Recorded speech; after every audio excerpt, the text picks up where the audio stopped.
Porque la comunicación es la vía usada por el ser humano para transmitir sus convicciones y pensamientos. Y con el firme propósito de brindarle a nuestro país un medio más de difusión y solución de los problemas que nos agobian, presentamos su programa Reseñas, producido y conducido por el ingeniero Héctor Báez. Reseñas.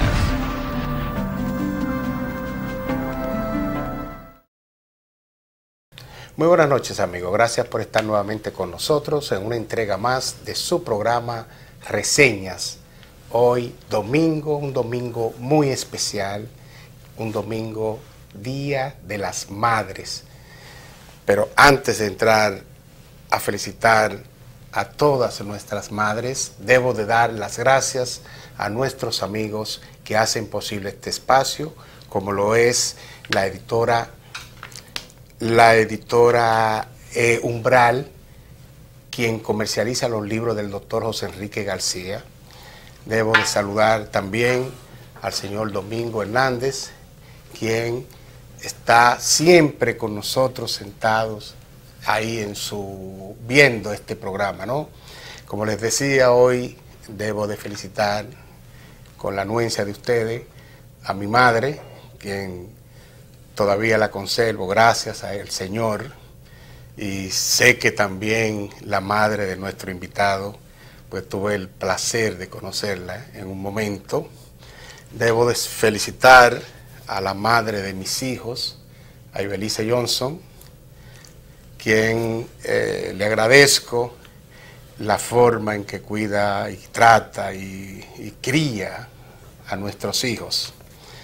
Señores, en esta semana estaremos conversando sobre un tema que se ha hablado mucho, inclusive se han hecho algunos paneles a nivel de televisión, y lo es lo que está ocurriendo en la zona colonial. Hoy estaremos conversando porque hay cierta inquietud en la población, especialmente en esas personas que habitan, que viven, que tienen sus negocios en este lugar, ¿no? en estos espacios, y hay cierta incertidumbre. El CODI ha anunciado un estudio que ellos han hecho, todavía no tenemos respuesta al respecto. Las empresas que están trabajando en este proyecto han sido muy cuidadosos al dar informaciones. Claro está que la situación que pase en un sitio determinado no quiere decir que sea lo común, que esté pasando en toda la zona. ¿Por qué? Porque no todas las obras son construidas por el mismo ingeniero, por el mismo especialista, en el mismo tiempo, usando los mismos materiales, una serie de condiciones, ¿no? De eso estaremos hablando con nuestro invitado de hoy, quien lo es el arquitecto Edgar Martínez, quien, como ustedes saben, ha ocupado posiciones tanto en el sector privado como en el sector público, pero además en este gremio, en el Colegio Dominicano de Ingenieros, Arquitectos y Agrimensores, ha ocupado varias posiciones, entre ellas una sumamente importante, fue secretario general de este gremio, y en la actualidad se está postulando, se ha lanzado a la presidencia del gremio para este nuevo periodo. Pienso que se inicia a partir de agosto, algo así. Estaremos conversando con nuestro invitado al respecto. Pero todo esto será después de nuestra primera pausa. Señor director. Reseñas.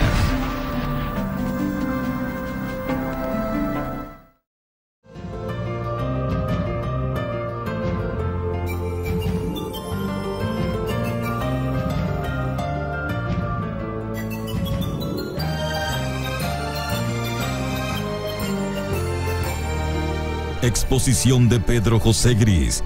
Partículas que piensan. Reseñas.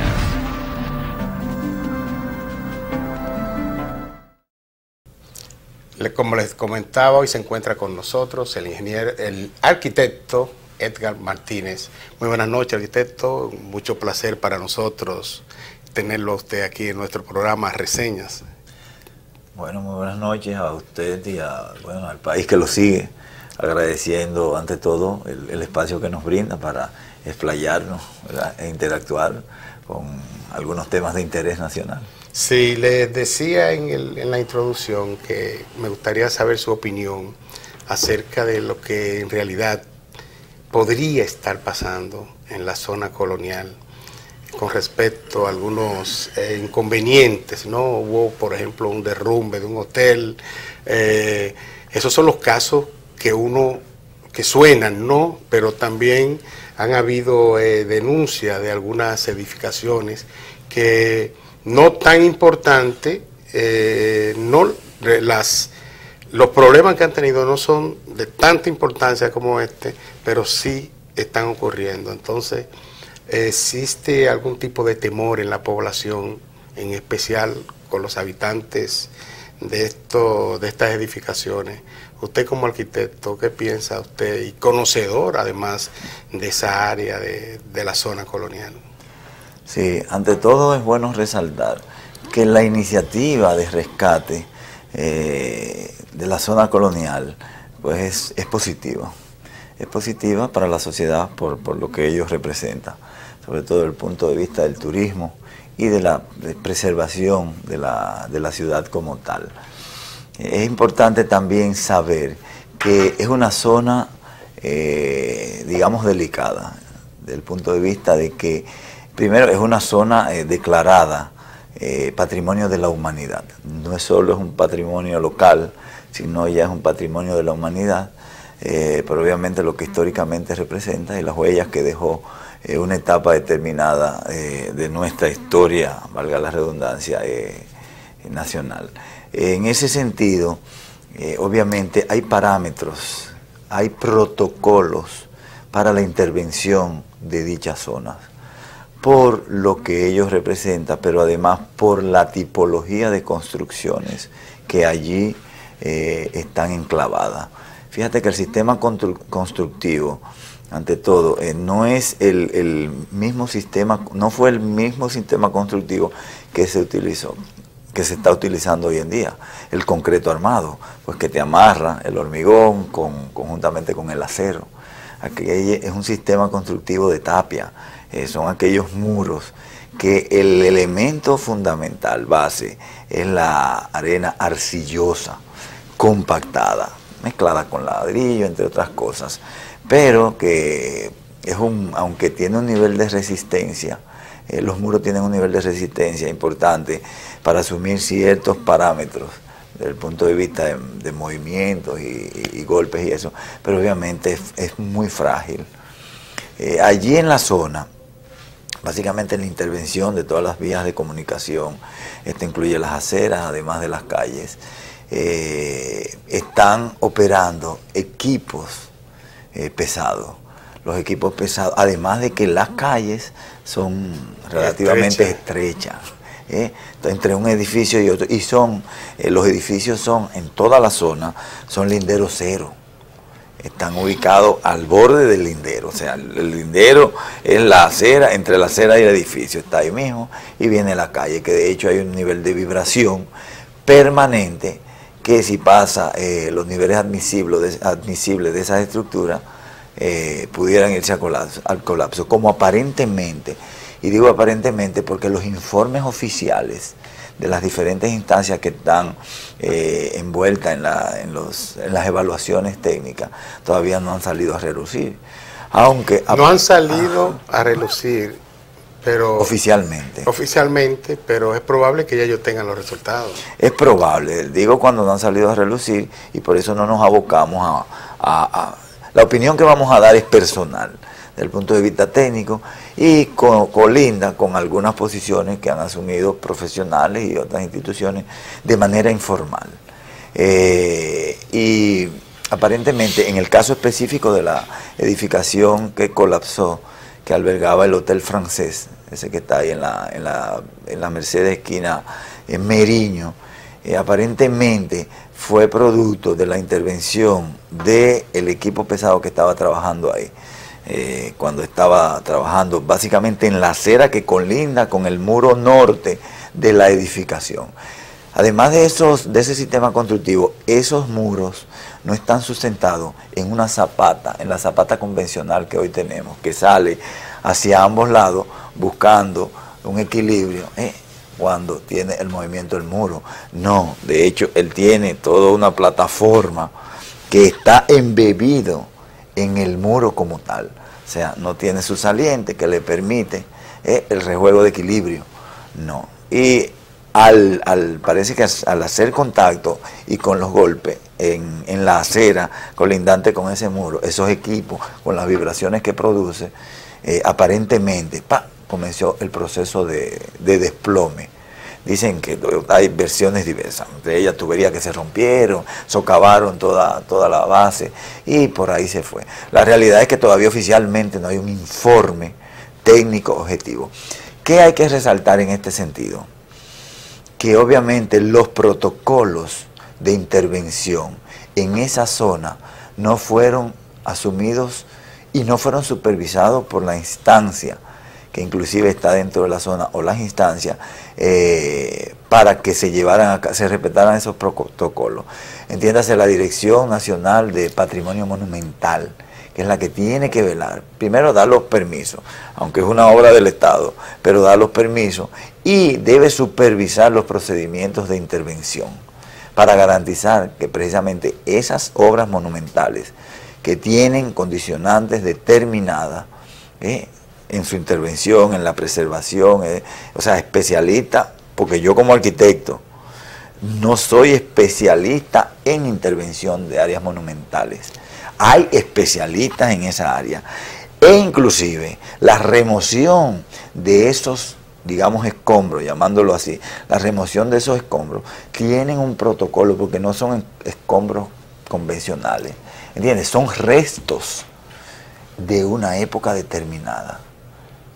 Y por tanto amerita un tratamiento diferente, no es simplemente recoger esos escombros y movilizarlos, no, eso tiene un tratamiento muy especializado, diferente a lo que es un escombro normal. ¿Y esos especialistas están en esa institución que usted mencionó?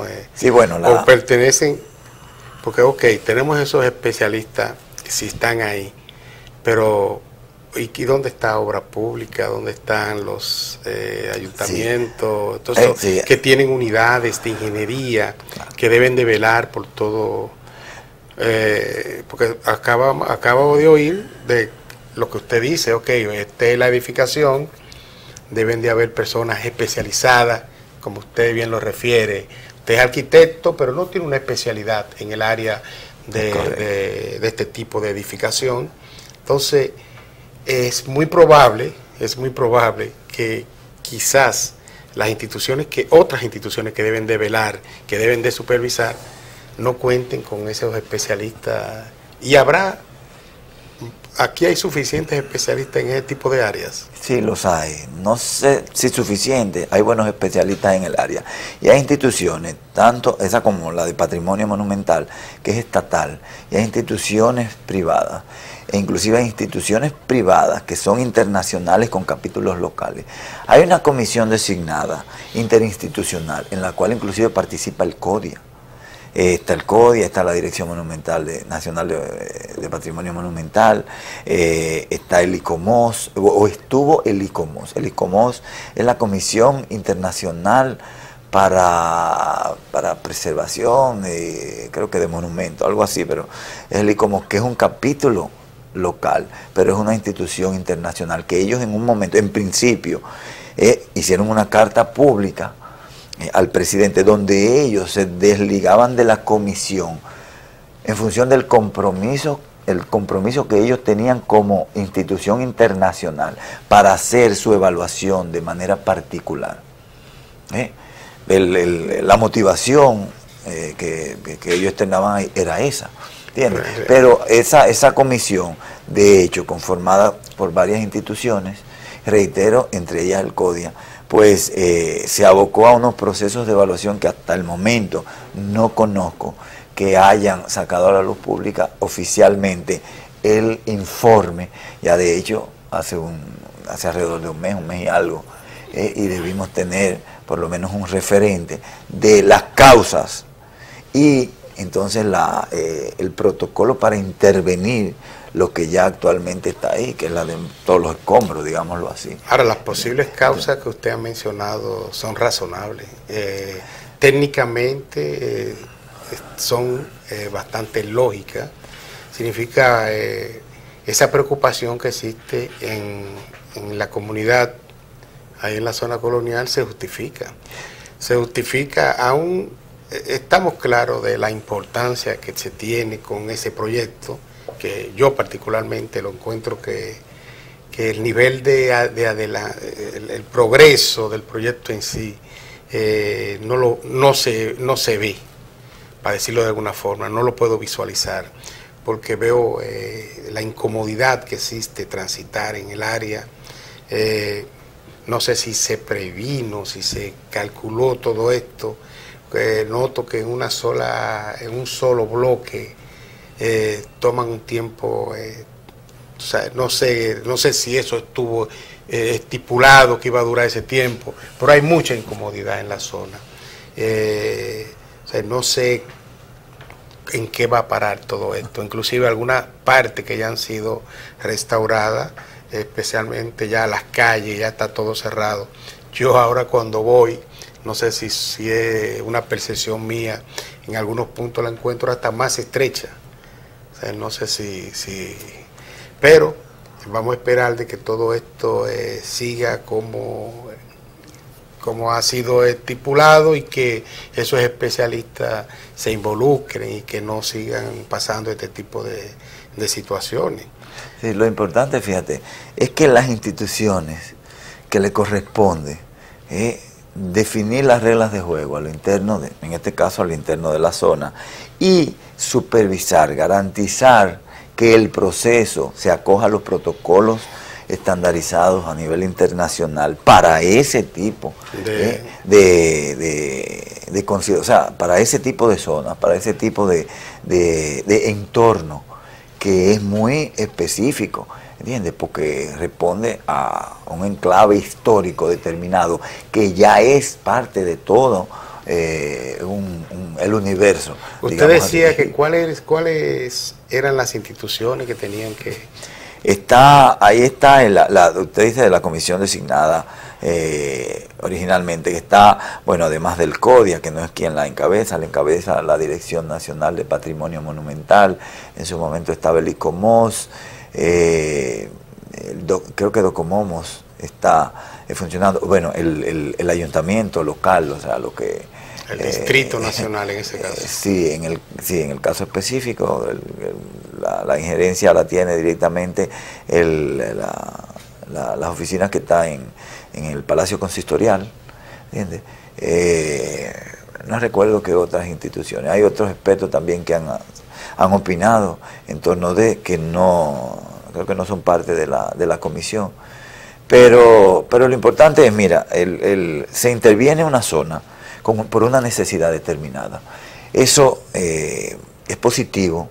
Tiene sus debilidades. Desde el punto de vista arquitectónico y urbano tiene sus debilidades, porque, ¿qué pasa?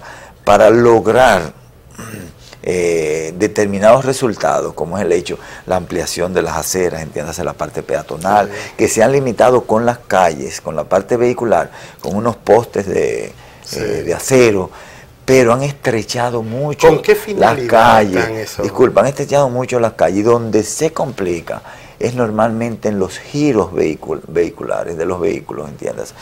Y fíjate que en muchas de las esquinas ya postes hay en el suelo. Muestra de que ya hay vehículos que han chocado en ese sentido, ¿entiendes? La finalidad, tú sabes que originalmente el espacio en esa época pues no estaba restringido como hoy en día, y obviamente tú te vas dentro de los países similares a los nuestros, donde hay un enclave colonial español, tú te vas a la parte de las características, que las aceras son amplias, porque obviamente eso era un paseo que había, eran carretas o en ese momento, coches que funcionaban a diferencia de los de ahora. No, y donde son estrechas, y en esos sitios, en esos países donde el espacio es estrecho, no lo usan para la circulación vehicular, sino lo acomodan de forma tal que lo convierten en peatonal. Sí, bueno, pasa en el caso nuestro, por ejemplo, en la calle del Conde. Lo que pasa es que tú la ciudad colonial completa no la puedes convertir en una zona imposible. Peatonal. No, desde el punto de vista urbano es imposible. Además hay una dinámica económica que permite el desarrollo de la misma ciudad, de la misma zona, ¿entiendes? Que si tú la haces peatonal, pues complica la jugada. ¿Y cómo usted proyecta, cómo usted ve el final de este proyecto? ¿Cómo usted lo visualiza que será la culminación? No, yo entiendo que lo que se ha proyectado es positivo, aunque te reitero, tiene sus debilidades desde el punto de vista de diseño. Al ampliar las aceras, darle prioridad a lo que es la parte de circulación peatonal, han creado una complicación urbana desde el punto de vista de las vías para los vehículos, ¿entiendes? Entonces eso simplemente pudimos haber tenido aceras un poco más estrechas, con la holgura que requieren, pero calles relativamente fáciles de tránsito, porque le digo, el ancho de las calles, bueno, es casi exclusivamente para el vehículo y que se abran las puertas, casi una el ancho que requiere una marquesina. Usted por casualidad, y te reitero, lo que complica es en las esquinas, en los giros, los vehículos. ¿Usted por casualidad sabe el alcance de ese proyecto? Me explico.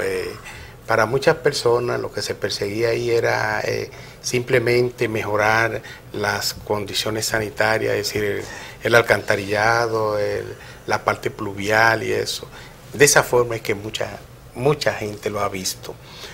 No sé el alcance real, si en este proyecto contempla la adecuación, no sé, de algunas edificaciones, el salvar algunas partes, como usted lo dice, históricas.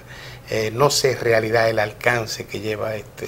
Sí, originalmente, fíjate, lo que se promovió fue precisamente la solución en el condicionamiento de los servicios, fundamentalmente de aguas potables y aguas residuales. Con ello, obviamente, tiene necesariamente que condicionarse todas las calles y las aceras, porque por donde pasa las tuberías, ¿entiendes? Pero de hecho, en qué momento, o si desde el principio lo desconozco eso, si desde el principio estuvo integrado para que el alcance fuera mayor y el rescate total de la obra, que es necesaria, ya se comenzaron a intervenir todas las fachadas, a rescatar las fachadas, se están restaurando las fachadas, lo cual es un elemento positivo. De hecho, la zona nuestra, la ciudad colonial nuestra, es inminente el que en unos años nosotros la tengamos a los niveles, por ejemplo, de un San Juan, Puerto Rico, el viejo San Juan, que da gusto. Igualmente ahora con el proceso que inició hace unos años, La Habana, Cuba. Cartagena de Indias tiene su zona colonial. Claro. Y fíjate que cada uno de esos enclaves coloniales están debidamente cuidados, desarrollados. Hay un potencial de atracción turística por lo que representa la zona. Nuestra zona, gracias a Dios, es parte ya de la humanidad, ¿entiendes? Y está declarado por la UNESCO como tal, pero está en un proceso, o sea, tiene un proceso de deterioro de hace unos años hacia acá, que realmente da pena. Vemos válida la intervención, y lo importante es que el alcance de todo este proyecto, que nos va a llevar a unos resultados finales, como bien tú dices en tu pregunta, que ese alcance sea en su totalidad, en la imagen urbana completa, que implica además esa imagen, eso no solo en términos de vías de comunicación, sino de la plástica en las fachadas y eso, sino una normalización en el uso de la ciudad colonial. Entiéndase controles, porque hay muchas zonas ¿cómo se llama?, de recreo. Hay bares, discotecas, sitios de recreo, y así como hay plazas comerciales, como la misma calle El Conde, pero hay un nivel de delincuencia, hay una proyección de una serie de antivalores, hay mucha homosexualidad en la zona. Entonces, de hecho, está la policía local. Entonces, tienen que activar todo ese esquema para garantizar que las normativas internas podamos tenerlo positivamente a la mano. Pienso que esas informaciones que usted acaba de dar con respecto a la zona colonial son bastante claras, ¿no? Nos dan ya un panorama en realidad de qué es lo que se está pasando, una idea de cuál es el proyecto, pero debo de sacarlo, excúseme, aprovechar su condición de arquitecto y llevarlo a otra situación que se está comentando ahora aquí en la vida nacional, y es en lo relativo a los hospitales, y especialmente con un hospital recién inaugurado, reestructurado, ¿no?, que es el Darío Contreras, donde se habla de que el diseño en sí, como que no obedece a lo que debe de ser un hospital, ya que tiene una cafetería al frente, tiene la morgue, una serie de cosas. No sé si eso inicialmente estaba en el diseño original o se fueron haciendo cosas. Entonces no sé si usted tiene conocimiento o para usted, ¿qué considera usted que debe hacer el Estado, el gobierno, ¿no?, con respecto a los hospitales? ¿Debe de haber una estandarización de los hospitales? ¿Deben de copiarse?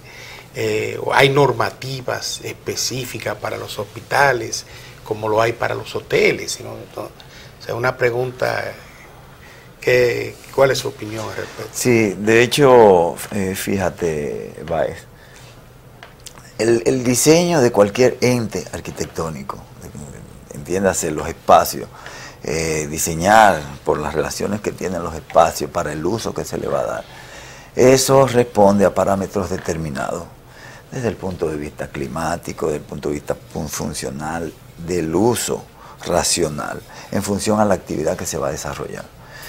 Él o los arquitectos y las arquitectas, pues obviamente trabajan con un programa de necesidades. El asunto de más que un estándar en los hospitales, para el diseño de un hospital, hay estándares de uso en determinadas áreas de los hospitales. Existen las relaciones entre los espacios en función de lo que va a pasar ahí adentro. Los hospitales, y sobre todo el Darío Contreras, a propósito que lo mencionas, digamos, es uno de los hospitales de más afluencia, de más uso, básicamente por condiciones de accidente de tránsito en gran medida, ¿entiendes? Y es un hospital que con mucha precariedad venía funcionando, ¿sí? Hay una intención muy válida y creo que positiva del Estado en que ese hospital se abordara, se readecuara para, obviamente, ampliar la capacidad de servicio. Y en ese sentido fue dando respuesta. El diseño como tal, que originalmente, bueno, funcionaba, aunque había dependencias que había que completar, ¿entiendes? Y en esa dirección, y esas eran originalmente las pautas a trazar para lo que era el diseño posterior, independientemente de que se actualizara, se proyectara todo lo que es el diseño como tal. No te estoy diciendo que estaba aquello, se repitiera, se ampliara simplemente, no, bueno. Quienes rediseñan el hospital, cuando deciden hacer la intervención, pues obviamente asumo que evaluaron todo el contexto en función de las necesidades que iba a suplir el hospital. Y en ese sentido, lo entiendo válido. Ahora, y te digo con mucha sensatez, yo el hospital como tal, que lo he visto en planta, no he ido de manera física al lugar. El hospital como tal comienza a dar respuesta y conforme a las explicaciones del director de la OISOE, de la Oficina de Ingenieros Supervisores de Obras del Estado, pues hay áreas que, aunque se inauguraron, hay áreas que están en proceso de adecuación y entonces a nivel de accesorios, de equipamiento, pues están poco a poco, porque parece que hay equipos que vienen de fuera y eso. Hay una bruma en torno a esa situación, lo que tiene que ver con la adjudicación, con el asunto de los diseños, que definitivamente la OISOE, como entidad al frente del proyecto, tiene que dejar clara a la sociedad. Y sobre todo en un ente arquitectónico como ese. Yo debo de ir a una pausa y cuando regresemos, yo quiero que usted le diga a nuestros amigos de reseña por qué razón usted desea volver a la vida gremial y está buscando la presidencia del Colegio Dominicano de Ingenieros, Arquitectos y Agrimensores. Señor director. Reseñas.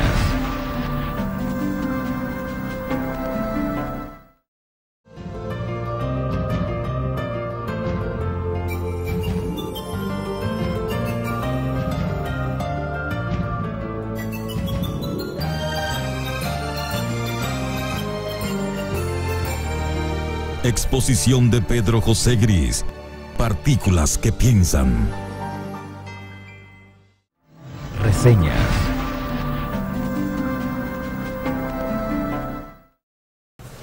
Seguimos conversando con el arquitecto Edgar Martínez, quien busca la presidencia del Colegio Dominicano de Ingenieros, Arquitectos y Agrimensores para la próxima gestión 2015-2016.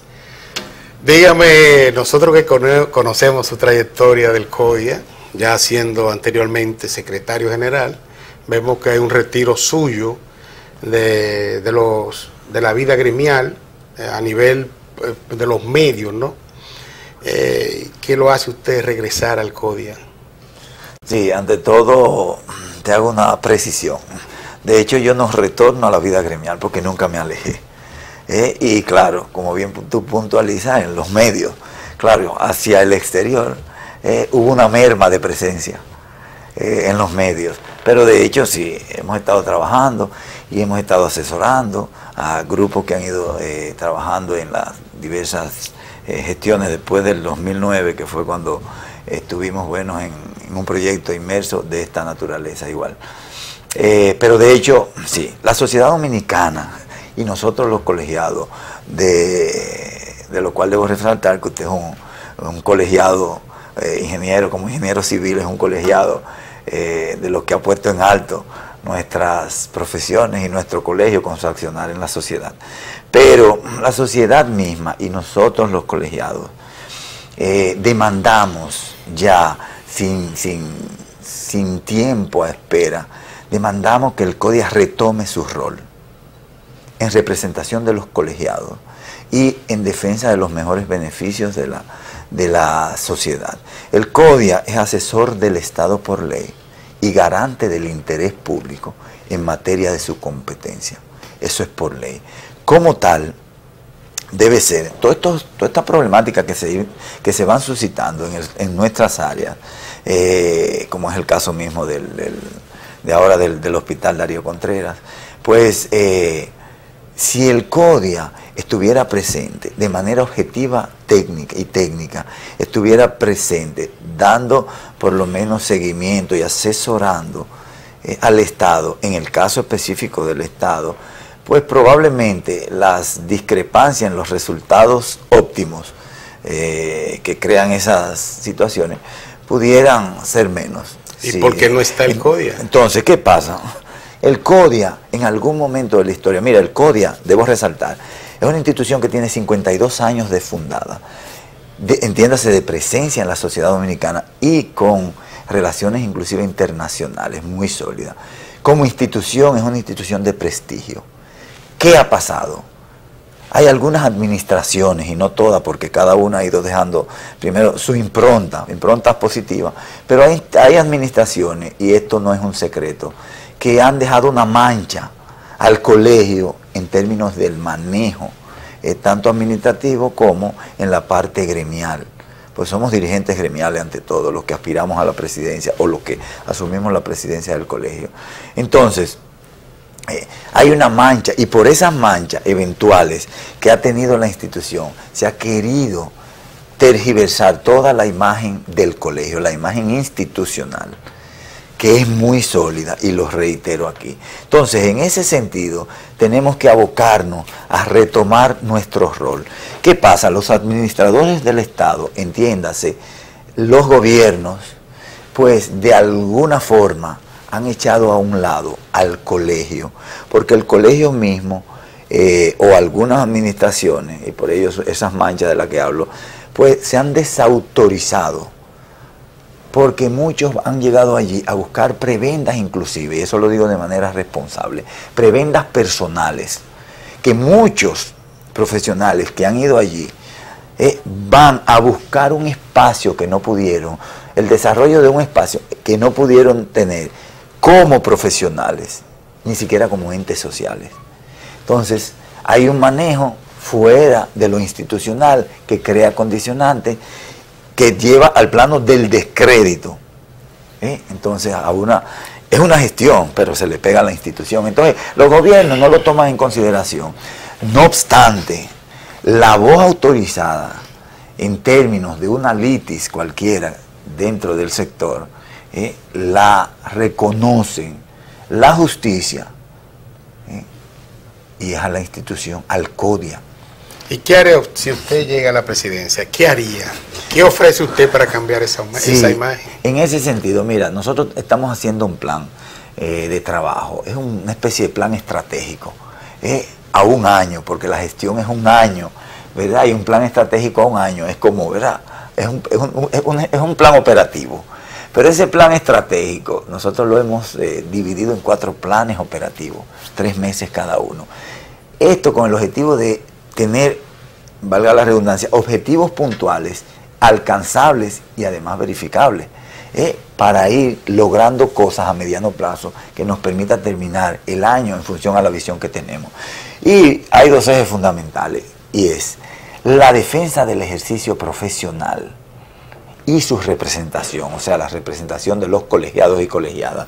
Y el otro eje es el fortalecimiento institucional. En el primero te puedo decir que están las debilidades que venimos arrastrando. Hoy en día estamos viviendo, nuestros colegiados, gran parte de nuestros colegiados están viviendo el problema de la exclusión en los sorteos de obra, fundamentalmente en las escuelas, por sus áreas de especialización, entiéndase, los ingenieros electromecánicos, los ingenieros agrónomos, ingenieros químicos y los otros han sido excluidos de los sorteos, porque entendemos, y es obvio, que bueno, los civiles y los arquitectos, de los cuales yo soy arquitecto y pudiera decirte, concho, yo me beneficio, porque mientras más reducida es la población, tengo más posibilidades, pero no se trata de ello. ¿Entiendes? Y el desarrollo de un sector desde el punto de vista económico que repercute en la sociedad dominicana. ¿Entiendes? Entonces, están siendo excluidos cuando la ley 340, con su modificación 449, ambas-06, no excluye a los ingenieros, porque la ley te generaliza, te dice ingenieros. En una conversación que tuve con la directora de compras y contrataciones, externándole esa situación y mi preocupación, porque es una violación a la ley, efectivamente ella lo reconoce. Las instituciones que llaman a sorteo es exclusivamente para el civil y el arquitecto, que excluyen la otra parte, están violando la ley misma, porque la ley habla de ingenieros en sentido general. Entonces, esa violación los excluye, pero hay un argumento que se esgrime a la hora de como justificar la posición, y es que bueno, que es difícil que un edificio, tú tengas que sacar la parte, ¿cómo se llama?, la parte eléctrica. De hecho, ya hubo una experiencia con el CODIA en el año 1987, donde se hizo un trabajo de segregación de áreas. ¿Qué garantía tenía esa? No solo que se llega a más profesionales, sino que la inversión que está poniendo el Estado en las manos de unos profesionales está objetivamente manejada, porque tú siendo civil y yo, en el caso de un electromecánico, por decir, yo siendo electromecánico, cuando convergemos en un proyecto determinado, yo tengo que velar porque el desarrollo del proyecto se dé conforme a los estándares de calidad que a mí me exigen las normativas internacionales inclusive, o sea, mi área, y eso no está desligado de lo tuyo, y tú por igual en la parte civil, ¿entiendes? O sea, que ¿de qué se trata? De que las instituciones planifiquen los sorteos en función de las áreas. Le conviene a las instituciones, no pone en manos de un solo profesional un contrato determinado, sino que divide una edificación, por decirlo así, ¿verdad? Una edificación en diversos contratos y diversos profesionales, unos con otros se van a proteger la obra, van a proteger la inversión, ¿entiendes? Pero además en el caso de los electromecánicos también hay todo un entorno de electrificación que ya eso está inclusive separado, que es parte del proyecto. Entonces, así no solo con ellos, están los agrónomos en la parte que ellos exigen, en la parte de embellecimiento y eso. De lo que se trata es que se le dé participación. Nosotros vamos con una posición bien clara en la defensa del ejercicio en esa dirección.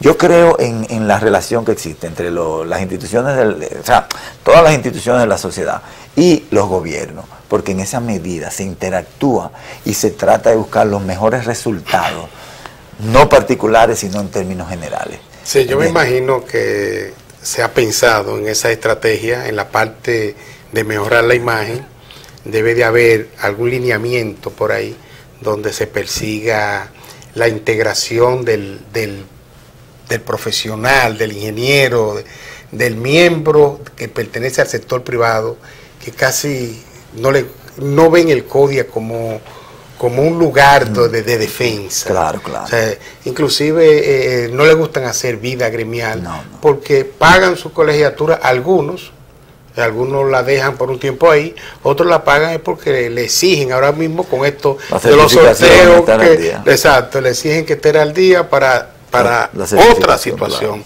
Pero no es para una actividad de mejorar el sector. No sé si ustedes tienen, ¿qué van a hacer ustedes con ese ingeniero que está sentado allí en el sector privado? Le va bien, no tiene que acercarse al CODIA, él consigue todo, tiene su certificación, pero no le interesa que crezca esa institución que sería la defensa, la protección de él. Sí, pero fíjate una cosa, yo soy un exponente claro de un ejercicio en el sector privado. Yo me gradué en el año 1991 y desde antes, no desde entonces, desde antes, mi producción económica es en el sector privado. He tenido participación en el sector público, pero a nivel de consultoría fundamentalmente y de algunos proyectos. Pero como sector privado yo estoy afectado por lo que está pasando conmigo en el ejercicio de mi profesión. Entonces yo tengo que abocarme a intentar ofrecer, en este caso, bueno, yo estoy aspirando a la presidencia del colegio, si no tuviera de alguna forma incidencia, para que la institución tenga que asumir su rol y me defienda y me represente en problemas de litis que yo pueda tener, conflictos en el área de mi ejercicio profesional. Y fíjate que en estos sorteos, la gran mayoría de profesionales son profesionales que son del sector privado. No son gente del sector público, no son profesionales del sector público. Entonces, nosotros tenemos que dar respuesta y todo esto tiene que estar a la ley de las normativas para que nos beneficien a todos, ¿entiendes? En ese sentido, mira, en el caso del sector público, hay una problemática fuerte y dura, que es en los salarios de los profesionales. Hay que reconocer, y esto es digamos, de manera pública lo hago y de manera responsable, sin caer en el plano político, que mire, el ministro de Obras Públicas, el único que yo reconozco, que yo sepa, en la historia del ministerio, secretaría en un momento, ahora ministerio, que no ha sido ingeniero, es licenciado. Sin embargo, ha logrado una serie de conquistas en términos de aumento salarial importante. No toda la población de los empleados en obra pública han podido subirlo, porque todo responde a... ¿entiendes? Pero han llevado, como te digo, profesionales que ganaban 11, 12 mil pesos, están ganando 40 mil pesos, que no es mucho, pero por lo menos se está dignificando. Hay todo un grupo, y dentro de nuestra propuesta es luchar para que se estandaricen los salarios, ¿entiendes? Por lo menos que haya una motivación, y son en su gran medida supervisores que están supervisando proyectos millonarios ganando salario de 12 mil pesos, ¿entiendes?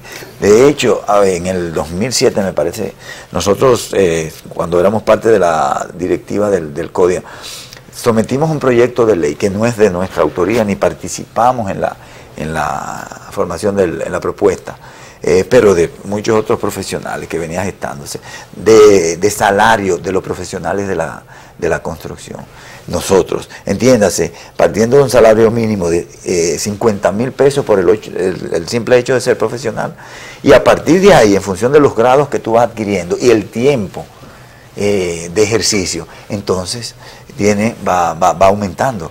Tiene una serie. Las elecciones del CODIA es en agosto, ¿no? Las primeras son en julio, porque son dos. En julio, que son de los núcleos profesionales, se escogen los consejos de dirección de los núcleos de cada área. A los arquitectos votan por los arquitectos, civiles por civiles, etcétera. Y las segundas son de la Junta Directiva Nacional y las regionales en agosto. Nosotros hacemos un llamado para que se integren, nos aboquemos, porque hay una coyuntura histórica importante.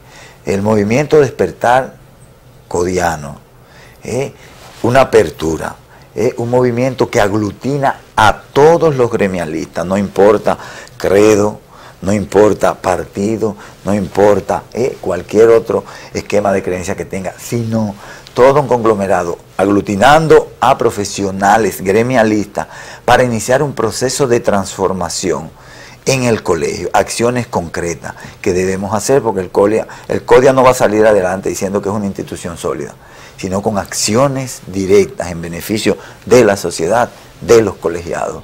¿Cómo es el nombre? El movimiento gremial Despertar Pero eso Codiano. existía antes. Existía.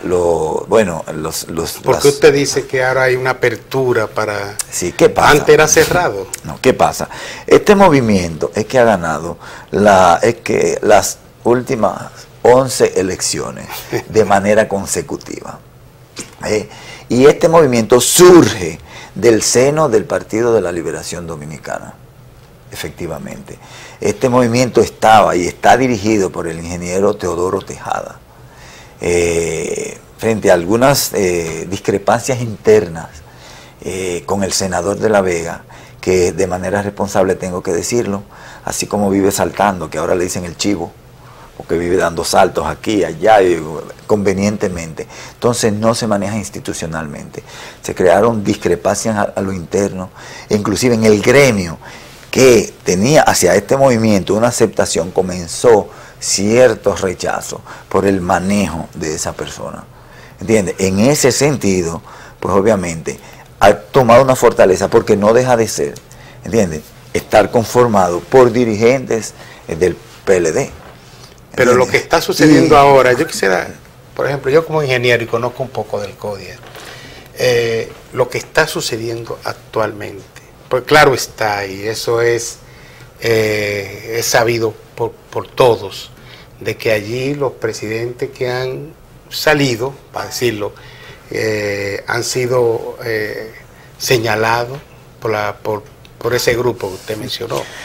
Entonces, cuando me dice ahora, no entiendo, es que ahora mismo hay porque ¿cuántos candidatos hay? No, ahora mismo hay dos aspirantes. Dos aspirantes. Dos aspirantes a la presidencia del CODIA. Y dentro de esos dos aspirantes hay un candidato por el movimiento Despertar Codiano, que soy yo, y hay un aspirante por el otro movimiento. El otro movimiento, porque que no tiene nombre ahora. No, ese movimiento Dignidad Gremial, que han querido manejarlo desde el punto de vista institucional a lo interno del partido, de manera rápida y medalaganaria, violando todos los procesos internos para hacer oficial cualquier tipo de movimiento, cualquier instancia dentro de en este caso dentro del PLD. Entonces surgió ese movimiento, de repente le ponen nombre a lo que fue el movimiento Despertar Codiano, porque decide asumir la responsabilidad de que la persona que está manejando las cosas a sí mismo, señalando, este va ahora, no, este aquel, y creando dentro de un liderazgo que va emergiendo, creando una serie de situaciones incómodas, por lo cual ha rechazado y por lo cual se está quedando solo.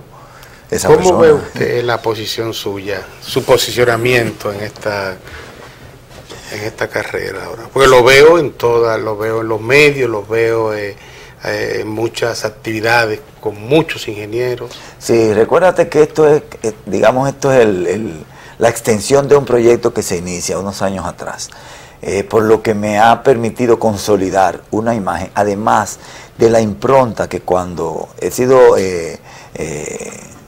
dirigente, directivo del colegio, la impronta que hemos ido dejando desde el punto de vista objetivo, claro, a nivel profesional, gerencial en su momento, y obviamente me he granjeado, no debería decirlo yo, pero es una realidad, el favor de prácticamente la colectividad gremial. Entonces, a nivel nacional hay una estructura muy sólida, entiéndase las regionales que tenemos 8, las delegaciones que tenemos 22 delegaciones, los núcleos de trabajo, que son 7 núcleos de trabajo, obviamente más la sede central que opera en el Gran Santo Domingo.